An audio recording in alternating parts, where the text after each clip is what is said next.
नमस्कार दोस्तों, कैसे हैं आप सब लोग। उम्मीद करता हूं स्वस्थ होंगे, व्यस्त होंगे, जबरदस्त होंगे। तो साथियों, जैसा कि कल मैंने बताया था कि 27 दिसंबर को माननीय नैनीताल हाई कोर्ट में एनआईएस डीएलएड्स जो संबंधित केस है उसमें सुनवाई होनी थी। तो कल वो सुनवाई हुई है, लेकिन जैसा मुझे लग रहा था पिछली दो सुनवाइयों को सुनने के बाद या देखने के बाद कि 27 तारीख में इसमें जो है निर्णय आ सकता है, डिसीजन आ सकता है। तो साथियों, डिसीजन नहीं आया। उसके पीछे क्या कारण रहे, क्यों निर्णय नहीं आया, क्यों आगे डेट मिली, इस पर आपके साथ बात करेंगे। वीडियो में अंत तक बने रहें। आप सभी साथियों का स्वागत है आपके चैनल गेट सॉल्यूशन में। साथ ही निवेदन उन सभी साथियों से है जो चैनल पर पहली बार विजिट कर रहे हैं, चैनल को सब्सक्राइब कर लें, बेल आइकन को हिट कर लें ताकि इस संबंध में आने वाली जो अपडेट्स हैं वो समय से आपको मिलती रहे। तो साथियों, कल माननीय नैनीताल हाई कोर्ट में जो सुनवाई हुई है एनआईएस डीएलएड की को जो काउंसलिंग में शामिल करने के लिए जो केस गया हुआ है उसको लेकर के जो सुनवाई हुई है, उसमें जो गवर्नमेंट है, डिसीजन क्यों नहीं आ रहा उसका कारण यह कि जो गवर्नमेंट है, उत्तराखंड गवर्नमेंट है हमारी, ये एनआईएस को लेने के पक्ष में नहीं है और ना ही रही है। ये आप सभी जानते हैं।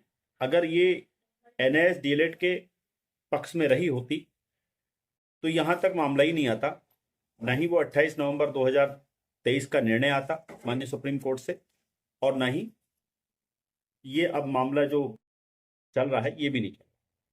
ये तो फैक्ट बात है कि जो उत्तराखंड गवर्नमेंट है वो एनआईएस को लेकर के पॉजिटिव ना थी और ना है।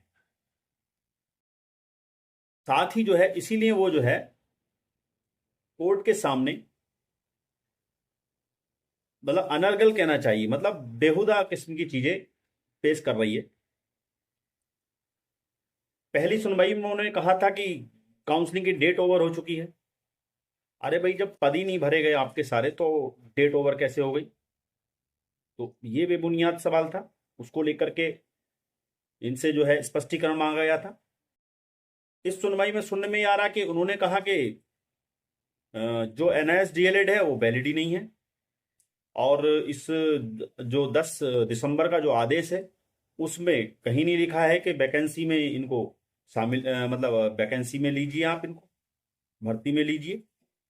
तो इस तरह की बातें लगातार जो गवर्नमेंट कर रही है उससे जाहिर ये होता है कि ये और गोलमोल बातें कर रही है, कोई स्पष्ट और बहुत जो है तार्किक बात निकल के नहीं आ रही है। और लगातार जस्टिस जो है वो एनआईएस डीएलएड के मामले को लेकर के जो 10 दिसंबर का ऑर्डर है उसको लेकर के ये वो समझ रहे हैं कि जब उत्तराखंड गवर्नमेंट जो है पार्टी है इस मामले में, और तो डिसीजन आया तो उत्तराखंड सरकार को तो पता ही है कि डिसीजन आया है और एनआईएस जो है 10 दिसंबर को जो है वैलिड हो गया है। तो ये सारी चीजें हैं। तो जो ऑनरेबल जस्टिस हैं पूरी तरह जो है इस बात को समझ रहे हैं।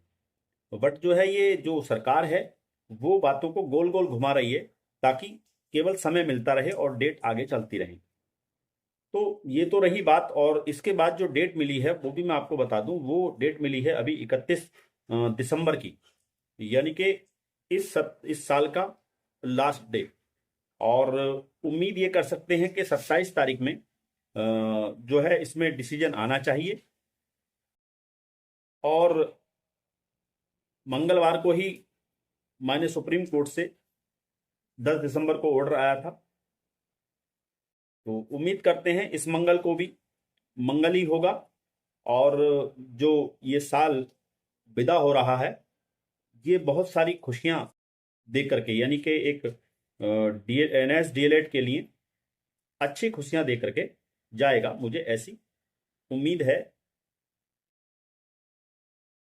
अगर मंगलवार को किसी वजह से मंगलवार को डिसीजन नहीं आता है या इसमें कुछ ऊपर नीचे होता है तो टीम की जो तैयारी है वो जो हमारी टीम जो इस मामले को देख रही है, जो लीड कर रही है विश्वनाथ सर वाली टीम, उनके पास सिर्फ एक ही विकल्प बचेगा, फिर वो माननीय सुप्रीम कोर्ट ही इसके लिए जाएंगे, क्योंकि फिर माननीय सुप्रीम कोर्ट से ही ये मामला निपटेगा।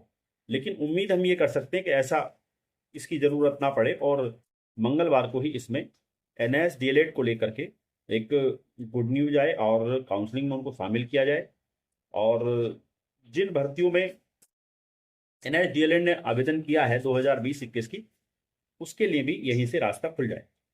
तो साथियों, ये कुछ जो कल केस में हुआ वो आपके बीच मैंने साझा किया है। उम्मीद करता हूं चीजें स्पष्ट हुई होंगी। आप वीडियो में अंत तक बने रहे, इसके लिए आपका बहुत बहुत धन्यवाद साथियों। नमस्कार।